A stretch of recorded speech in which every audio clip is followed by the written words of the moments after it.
छत्तीसगढ़ ले दुष्कर्म के एक ठन बहुत ही खौफनाक मामला आगू आए हवे। इहाँ एक जन 16 साल के नाबालिग लड़की के लाश के संग में दुष्कर्म करे गे हवे। आरोपी जेकर नाम है राजीव गिरलहरे, वहाँ 35 बछर के रहीस हवे।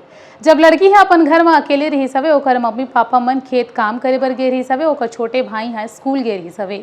इही दौरान राजीव हाँ जो है ओकर घर में घुस गिस हवे। ओकर बाद में नाबालिग के साथ में जबरदस्ती करे बर शुरू कर दिस। जब लड़की ये सब चीज ला देखिस हवे तो एती वेती आवाज लगाइस हवे। फिर जब राजीव ला ये लगिस हवे कि अब मोर साथ कुछ गलत हो सकते, तो वहाँ तुरते जो है पाछू डहार रखे सब्बल ला उठाइस हवे। ओकर बाद में ओला जान से मार दिस हवे। मरे के बाद भी ओकर हवस पूरा नहीं हुए रहीस हवे, तो वहाँ ओकर लाश के साथ में दुष्कर्म करे हवे। ये पूरा के पूरा मामला कवर्धा के पंडरतराई थाना क्षेत्र के हवे, जिहाँ एक ठन गांव में 16 साल के नाबालिग के संग में ये 35 बछर के इंसान हा दुष्कर्म करे हवे। अब आपे मन सोचो कि आखिरकार छत्तीसगढ़ में दुष्कर्म के मामला लगातार बढ़त हवे। का नशा एकर वजह है या फिर और का वजह हो सकते, आप मन कमेंट करके जरूर बताओ। और संगे संग यहू बताओ कि आखिरकार ये 35 बछर के जो आरोपी हवे वो 16 साल के नाबालिग लड़की ला अपन हवस के शिकार बनाइस हवे। तो अब एक ऊपर किस टाइप से कार्रवाई होना चाहिए, आप मन की का राय है जरूर बताओ।